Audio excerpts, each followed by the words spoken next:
Hello one, hello all, Revan619 here, how the devil are you?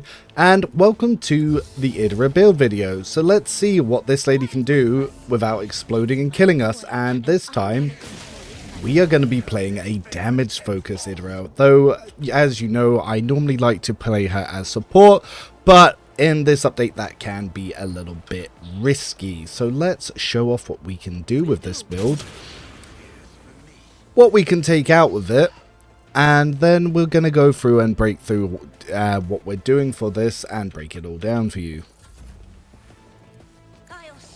So Idira is a very interesting beast that she has a lot of damage, can build up her psi rating very nicely, and she has access to many ways to spread out damage and just clear out entire battlefields.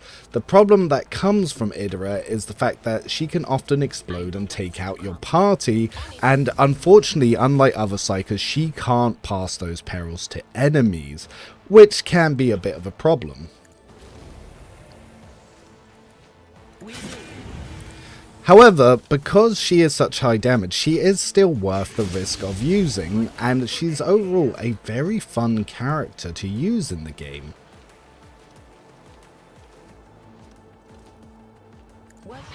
As you can see, you can build up some very good damage and spread it around quite easily, but you also have access to some very powerful tools that are kind of exclusive to Idira, such as being able to use stuff like Mind Eruption and AoE to force enemies to attack each other, and to also uniquely build up quite a bit of damage and to build her psi rating. So as you can see, just after throwing out a few powers, we are building a bit of a psi rating through her warp conductor gloves, and even for allies using other setups. And as you can see here, we managed to get an enemy to take a shot at another enemy before also trying to then take out himself.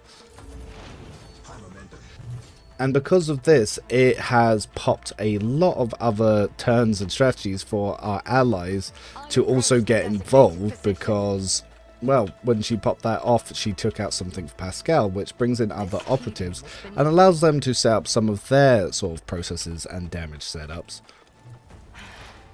If I must. Fall, princess! If it serves me. I am no weaknesses hidden from my sight. But as you can see, there is a lot going on with her.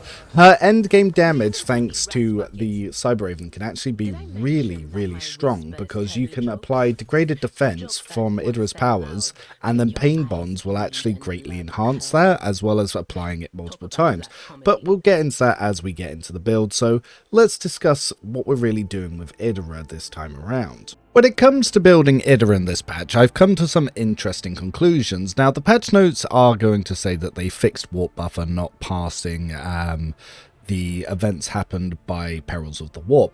However, Idira still cannot pass demon incursions and still suffers the insta-death effect. Now, I spoke with the developers about this whilst testing 1.5, and they assured me that this was a balancing decision, so you couldn't kill bosses. However, I then immediately showed them that Heinrich's mercenaries and the rogue trader can pass this and kill bosses just fine, so it is just purely Idira that has this nerf. There is no real justification for it, and you'll see why when I come to my Heinrich's build, but for today we're going to focus on Idira. With that in mind, I've changed Idira's main build from how I like to use her as main buffer to making her damage focus, and the reason behind that is, well, chances are I'm going to die. I need to use less powers and do more with them. So this is still going to be a Cyber Raven build, but this is my Burning Princess build for Idira, which is going to be focused more on damage. Now, this build is going to take advantage more of things like Ghost Helm, Star Mist Scarf. I'm not using Biomancy, so I can't use Blood Drinker this time around, but I am still using the Battle Psycho Boots. Grimoire of the Void is going to be coming in here.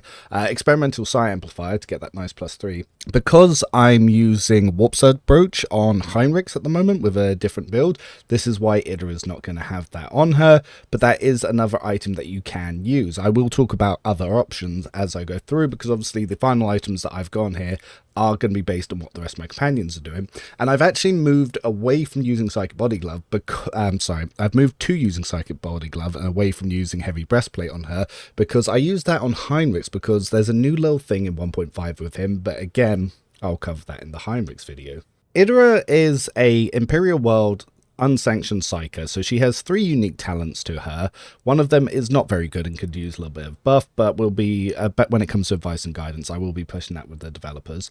However, she does start with 2 schools, and that is telepathy and divination. Now, divination is one of the really good mental stat buffers, and telepathy is really good for damage. So we're going to now go through and look at her operative side of the builds, which unfortunately did not receive any buffs in this update, but potentially if enough people mention it, we might see something in 1.6. First of all, you get Analyze Enemies. This works by, at the start of each turn, the operative inflicts 1 stack of exploits on all enemies in the operative's line of sight. If the operative hits a target with an exploit stack, that stack deals extra perception bonus damage. So I build heavily in perception and willpower with a little bit into intelligence. One of the other things that I do early on is I build into ballistic skill. Now, with my buff version that you will see on the sheet, I actually build into arc rifles because they got a really big buff this update. But for the damage version of Idra, I don't build into them because you don't really need to, because it's much less damage. It's just for the buff version, it keeps up damage and lowers the risk of exploding. Rank 2, she comes with awareness. You get exposed weakness at rank 3. The way this one works is it removes exploits to lower enemies' armor and their dodge. This is actually incredibly powerful and where a lot of damage comes in. When you do armor strip based builds, especially around like destroy and degrade defense, builds that armor strip will potentially do 10 times more damage than builds that don't. So being able to use exposed weakness is very good for operatives, and that's why uniquely they are very good with psychers, because some psyker powers will still benefit from armor being removed. Not all of them, because some of them are direct, but they will still always hit, whereas staff powers is mostly where you'll see that. Rank 4, she gets Dismantling Attack, and around this point you're going to be using a burst fire weapon and then eventually the long las. And this is another way, especially in the Chaos Spawn fight, where you can do some really good damage. Uncanny Sight will allow her to put exploits at the start of her main turn on enemies that you don't have line of sight on, so it's very good for making sure you have those stacks up. It works very well with having multiple operatives. Unfortunately, however, this does not apply on extra turns. I have been moaning non-stop to the developers that if you want assassin and operative to be more viable, their mechanics need to work on extra turns, like every other archetype in the game. However, rank 5, ballistic skill on second sight. This is going to get her some more range, as well as allowing her to hit with those long last shots. It's going to be very helpful for the start of the game when you're dueling the enemy sniper in the Aurora fight, especially now that you can't hit 16 without some very efficient EXP maxing by farming Chaos Spawn. Rank 6, we get Tide of Excellence. So Tide of Excellence in 1.3 was not stacking when you hit multiple turns. If you did one shot, you could only ever get +1. I noticed testing in 1.5 that when I did Idira's Lightning Staff, if I hit 4 people, or 3 people, should I say, I would get 3 stacks. That meant that by hitting more people, it was proccing multiple instances. So Tide of Excellence actually became very good, because if you do one attack and you get a +5 base damage with a lot of extra arm pen, that's actually better than Extermination, which is an Exemplar talent. So if that started working in 1.4, don't know, but I didn't notice it until 1.5 testing. So yes, we now use Tide of Excellence on Idira. We get more ballistic skill. Rank 7, we go into Pyromancy. Now, this isn't about using this power so much, even though having a 1 AP power is very good for this build. It's about being able to get the other Pyromancy passives. I also pick up Medkay, so she can use medkits to help allies. Rank 8, we pick up Pain Channeling, so excess damage will go out and damage other enemies, as well as getting Thriving in Peril. So this, every time the Perils of the Warp is activated, we will actually get increased momentum. This, very beneficial. It's going to be based on Willpower and Resolve and our Psi rating. Rank 9, we get Dismantling Attack Upgrade 3. This is going to help lower enemy dodge and armor when we do use that power. You tend not to use this past once you go into your Tier 2 archetype, but for Tier 1 and Act 1, it's very good. We get some more awareness. I like to focus on awareness for Idira. There are other options which I will put on the spreadsheet. Rank 10, we get some more Xenos, because she's not the best for covering it, because she can't really hit that 200 point that you need for endgame, but it's very good for the rest of the game. We get some more Perception. 10, we get into ballistics calculation at rank 11. This will apply to psycho powers. So when they're 7 cells or further, just 15% extra damage, especially to a psycho power, is really nice. Warlord Xenos. At rank 12, we get sensory deprivation. The target makes a willpower resistance test. If it succeeds, the target is merely blinded until the start of the psycho's next turn. If the target fails the test, they become blinded and suffer an additional -35 to all characteristics reduced by blindness, and must make a willpower resistance test at the end of each turn. The first successful test makes them just blinded. Very good for debuffing, and the fact that you can do this area now with the Cybraven is fantastic. Psycho Minoris, she can't get till a little bit later because she's an unsanctioned Psycho. Backdraft is going to be a massive damage increase, especially with our Lightning Staff, because it will proc multiple instances as you shoot it in, and it'll be very good for other powers going on later. But yes, this is very big. More Perception at rank 13. Rank 14, we get into intelligence because we do like to build up intelligence. We also pick up psychic barrage. This is going to turn that ballistic skill into extra base damage for our psycho powers. Very, very useful. And lastly, we're going to pick up dismantling attack 2. This will lower enemy weapon skill and ballistic skill, so if a boss does survive, they will be crippled. It's going to be useful on Aurora, and like I said previously, it was useful for the Chaos Spawn. When you get into tier 2, you'll mostly be using the Raven, because the Raven can really stack up willpower very high. In Act 1, like I said, you'll be using a sniper rifle as well as one of the lightning staffs. You can potentially use the pyromancy staff, but I find the early game one not as useful as having the lightning staff to be able to hit multiple enemies. But this is going to sort of bring the start of the build together, and yes, you're always going to have that 5% risk that you're going to trigger a Perils of the Warp, which could result in a 1% chance on top of that 5% chance of instant death. It doesn't happen that often, but it's very noticeable when it does. For both a damage and a buffing Rogue Trader from Operative, the best tier 2 you can go into is the Cybraven. It is incredibly powerful, especially with the buffs that it recently got. So the way that this works is Warp Relay, when you use a non-damaging power on the Cybraven, will cast it out to all allies within this zone.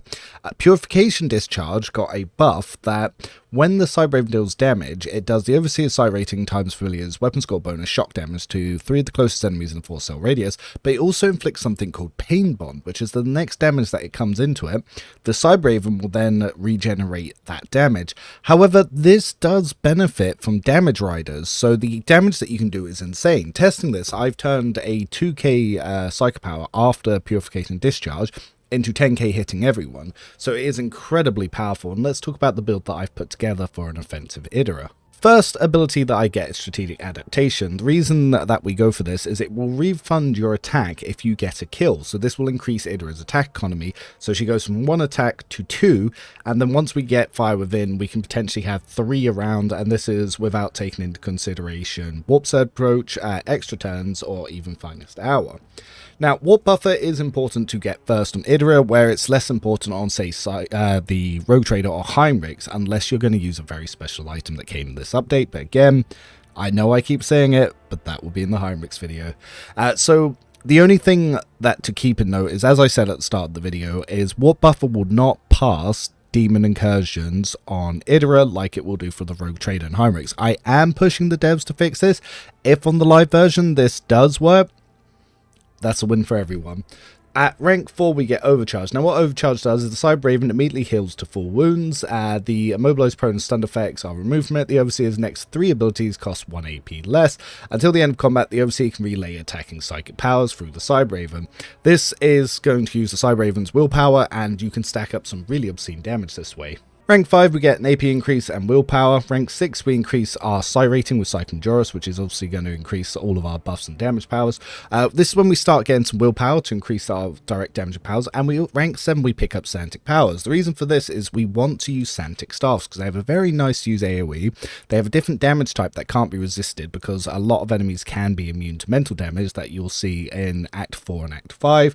And the Sanctified Staff is the most broken item in the game for Psycho Staffs, and it's something you get early in Footfall on Act 2. We further increase our awareness, and then we get Sacrificial Penance. This is a very important power for stacking the Psi rating on the Cybraven. This will greatly increase the damage that you'll do whilst relaying powers through the Cybraven. Rank 9, we get Perception and Melting Armor. Now, Melting Armor can sometimes be a bit buggy and require an attack to actually proc it after you've used the Psycho Power, but As you will see in many videos, and especially like the A-Ballard video, having a way to remove armor is very powerful. On top of the operative stuff, on top of this, and all damage doing this, it's going to be very useful to get an armor strip to really get those damage numbers going. Rank 10, we take Rite of Calibration. The first use of Overseer ability in combat costs 1 AP less.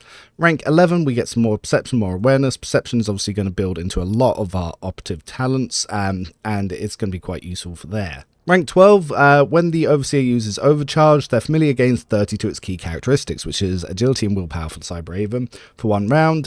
This bonus gets plus 10 and lasts until the end of combat, so it increases the stats and it will go on top of being able to cast powers through the Cyber.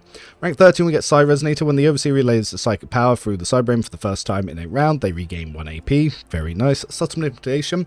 The Psy can use damaging psychic powers whilst being threatened by enemies in melee range without provoking attacks of opportunity. Non-damaging psychic powers do not provoke attacks of opportunity even without this talent. The reason we don't get this early is it's very rare that Idra will be threatened, whereas when you go into Act 3 it is likely that you will be threatened, so it's useful to pick up. We then start increasing intelligence because we do need to get those lore Xenos checks up for Idra to be useful with them, and it does help with how many exploits we apply with Analyze. Rank 15, we take Psychic Assault. This isn't going to be relayed through the Raven, but it's very good for hitting other enemies, so it's a very good cone of power, very high damage, absolutely fantastic power, one of the strongest in the game.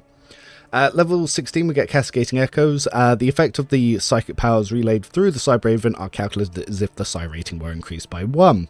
1 does matter. We also get Psych Terminus. Rank 17, we come with some more intelligence and small Lord Xenos. At rank 18, we get enhanced augmetics, as long with weak hearts. Enemies suffering from the blinded, stunned, immobilized, or prone effects inflicted by the psych suffer 10% more damage. This will apply twice, technically. If you blind a bunch of enemies with the Raven, use Pain Bonds, that will obviously get the 10% damage there. But then if you then attack with Idira, weak hearts will apply to a psych power, and then the enhanced relay damage. So it will actually stack the damage up much higher. And then lastly, we get Overcharge 1. When the Familiar becomes a target of an enemy's attack, the Overseer has the damage dealt increased by 2%. This effect stacks and lasts until the end of combat. So don't really get much mileage out of this because this build steamrolls so fast that chances are enemies aren't going to be able to attack you again, but it is nice for when if they do. Now, one of the powers that we're going to look to get onto here is Blessing of the Immaterium. The Cyber Raven gains 30 willpower, whilst in a 4-cell radius around the Cyber Raven, the Overseer's relayed attacking psychic powers deals plus 22% more damage and do not count towards the attack limit per turn, but whenever the Cyber Raven relays an attacking psychic power, the Overseer suffers damage equal to 10% of their maximum wounds. Additionally, the Overseer is slowed and cannot dodge attacks whilst in this area. Basically, once you use your heroic act, you then start blasting, and you start blasting quite well. And because you're no longer with the attack cap, you can just spam Ignite and really take things out. The other one that you can use is Grave Chill. This is something you'll see in Act 2, which is another very useful one. There are some other powers that we can get to go on the Cyber which are quite useful. Is Synergy. If the Cyber is adjacent to 2 or more creatures after relocate is used on it, psychic powers relayed for the Cyber are calculated as if the Psi rating were increased by 1 until the end of the Overseer's turn. The Overseer is Iconclast Inherent, they can use relocate twice per turn. Can't use the second part, but the first part is quite useful. Well, you might be thinking to yourself, well, that's all well and good, but what is that actually building? So before we actually go into the tier 3 talents, let me show you off why the Sanctified Staff is so good and everything that's going on here. So by applying just basic officer buffs, I'm not going to overbuff here, though I am going to use the Inquisitor's Tenet and set up a little bit of combat zones here with Cassia. So we're going to move these enemies together. That will also apply a debuff to them. We'll drop this on here. Will give us the old frontline. And even though we're probably not going to use it, I will drop a rear zone on to Idira here. And then we're going to pass turn over to her after just trying a little bit more. So if we now look at it here, because Cassie has been set up to really give her resolve to allies as she gets buffed because she's also an Imperial Welder, Idra is now looking at 22 resolve along with some fairly good stats going on here, especially with our willpower. Now the first power that Idra casts is going to get that +3 bonus, and we kind of want to keep her around that Cyber. So because I want to hit these guys, I am actually going to move it, and we do need to try and keep Idra within 4 cells so it will pass perils, but it's not going to be as strong as maybe some of the other ones, because again, if I get Demon Incursion, she will die. All right. So we pop on this damage here. Now, it's not going to pass stuff like some of the mental damage here, but we're going to do something a little bit different, because we're going to be trying to kill them. So we're going to use strategic adaptation here. Any kills we get here will refund this, but the aim is to try and build up a lot of momentum here. But as you can see, Bonds of Pain are going to be doing a lot. So the Emperor's Wrath came in at 935 because I haven't really stacked up enough resolve. But Bonds of Pain then immediately threw that damage up, as you can see. So then if we come back here and then we apply to Idira a full turn. I shall prevail. So we're going to move her into a good spot here. And you'll see the sort of damage that you'll be able to do with a full buff rotation. So we're actually going to move the Raven behind. We're going to pop off another Petrification Discharge.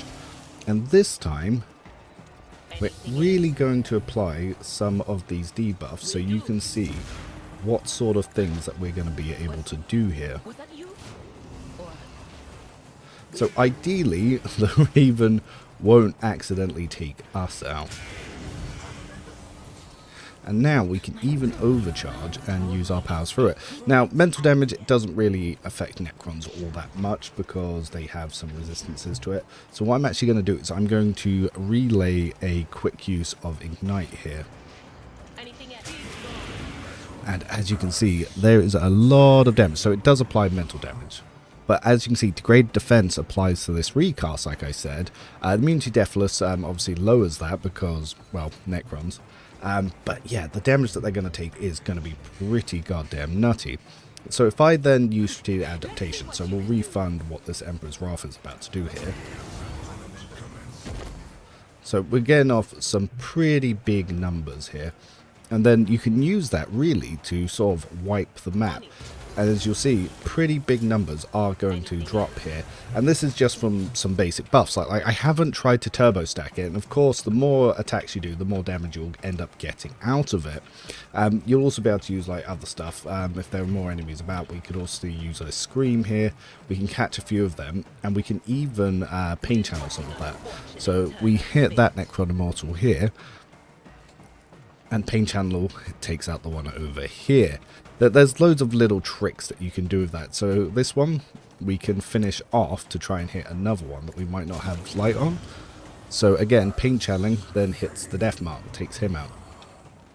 So ways to do it, and as you can see, these are quite a strong amount of damage. And this, like I said, is without turbo stacking it, because you could really turbo stack that resolve even more.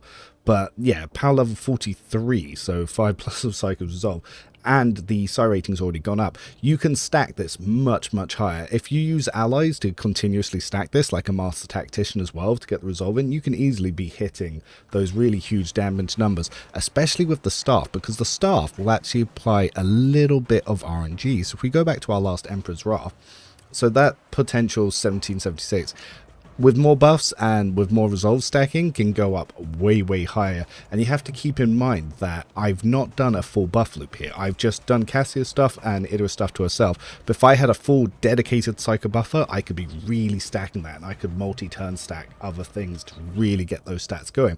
And I'm not even using the items that stack her willpower to the moon. Like, you're going to do a lot with this.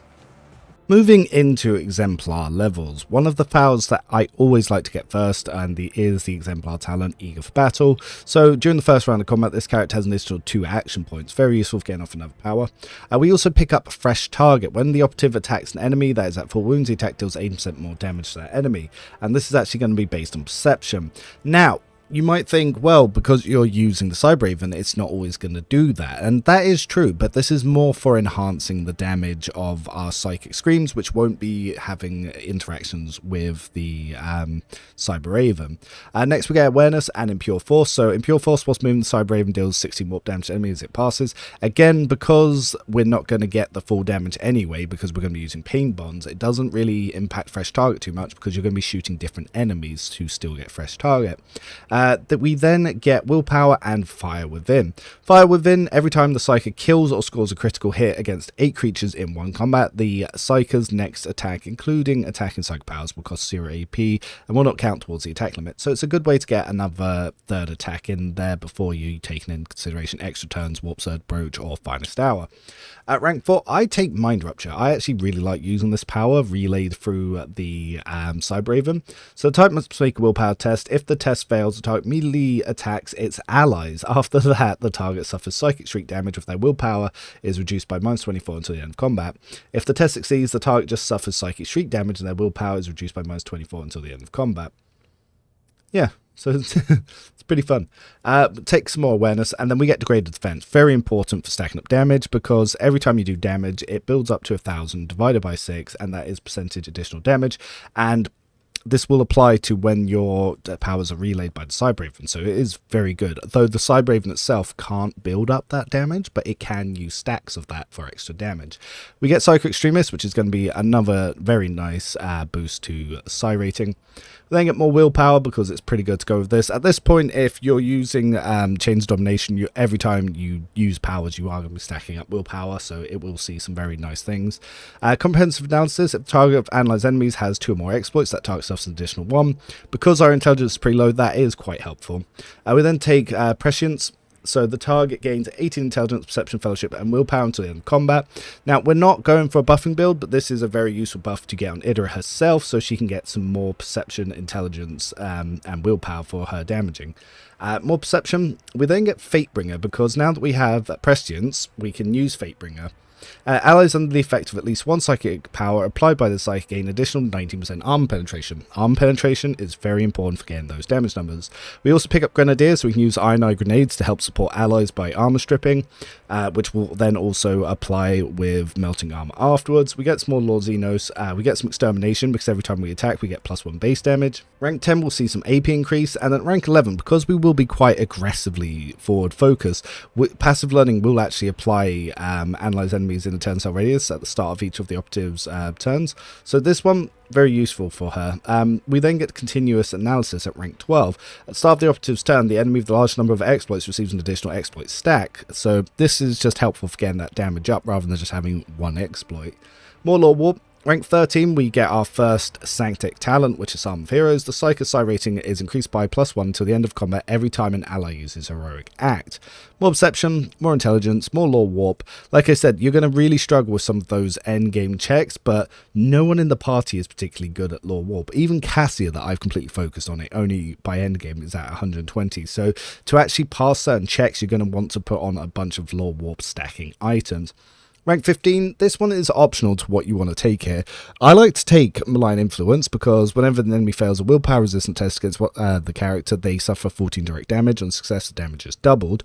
So this is going to be stuff like your mind powers and obviously your blind stuff. You could change this Combat Meditation to get another +15 willpower. It is up to you. We then get Edge of Dawn. Adjacent enemies to the Psycho suffer 10% more damage, and because we can stand next to them, that's absolutely fine. Brother in Arms will give us an extra 2 resolve if within 3 cells of Cybraven, and that's very helpful with our Sanct 6 staff, so that's more damage coming in there. More Lore Warp. We get Weak Body, Weak Soul. Exposed Weakness also reduces enemies' toughness and willpower by 18 for 1 round. That makes them more likely to fail checks against us, and it also lowers their overall HP. We also pick up Mind Siege. Enemies that have failed a willpower resistance test against any of the Psycho's psychic powers will suffer an additional 24 direct damage every time they suffer mental damage until the end of combat. So this is going to be a nice way to keep getting damage up, and more stacks for Degraded Defense. Rank 18, we get Complete the Cycle. The psychic power relayed through the Cybraven this round is relayed once again. So once you're doing attacking powers, that's another way you can get another attack. However, trying to get the Raven into position can sometimes be a bit tricky, but somehow they survive the first one, the second one will definitely finish the job. Rank 19, I take Cataclysm. You can pick something else, but again, a 3% damage for every enemy that you've damaged. I find pretty useful. I also pick up Eternal Glory. This is going to get us more resolve, more deflection, and +1 damage to the Psycho deals until the end of combat, and it will give us +5 to characteristics. It's not the best, but it's still better than something like Perfection Under Fire, in my opinion. And lastly, we get to that rank 20 AP. So that's going to actually bring all of the Idira build together, but let's talk about some other options that you have for this build. So as I said, when you come into this, Eager for Battle is something I like to take early. You could take Degraded Defense at 36 if you really wanted to go for that, and take Eager for Battle at, say, 40. But 40 is going to be around the time when you'll find the X3 boss, so it is good to consider where you take those talents.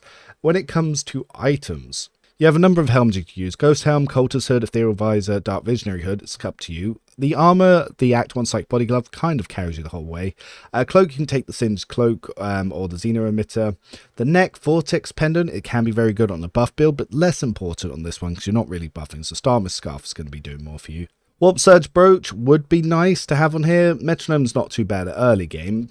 But because Warp Surge Brooch is such a high priority item, chances are you might not get it, so Grimoire of the Void is kind of why I go on there, because Idra's already a risk anyway. The Experimental Scion Fly is very good, and so are Chains of Domination, but you're going to see priests wanting Chains of Domination, so we'll discuss that with Argenta's build. Warp Conductor Gloves is whenever she uses a Perils of the Warp, she will increase her psi rating by 1. This is very good for Idira. Psych's Footwear, Boots of Decay, or Battle Psycho Boots are all very good boots for her. Attachment for Death or the Staff of Mindsight are quite good for offensive, and for her set 2, yes, you are going to want that Sanctified Staff, but worst case, you can take Solar Staff or Staff of the Righteous Pyre. And yes, Blessed Materium, Synergy, and Grave Chill are going to be the items you're going to want in your pet. If, however, you do want to risk the buffer that could explode at any time, I do also have that build on the sheet. And as you can see here, I've taken the talents for building up the arc rifles. And arc rifles are a lot of fun, and I did enjoy using that, and using an arc rifle that generates more attacks to then use some of her other stuff. And because you can sometimes use the strategic adaptation to get more attacks going, you can then use Staggering Jolt, and then you can use Warp Lightning, which will then have a 20% damage increase. So it is a lot of fun. Depending on which version you go for, you'll get 2 different experiences, but I kind of don't like using Idra as my main buffer anymore because she's got a high chance of just exploding. But I hope you found this build interesting, and I hope you find it helpful. If you do, make sure you share it with your friends, get some word out there, leave a like, leave a comment, all that usual stuff. I'm Revan619. I'll be bringing you a lot more builds and a lot more stuff on Rogue Trader, and hopefully on Dark Heresy soon, seeing as the alpha has been announced for the end of Q4. Till then, I'm out. Have a good one.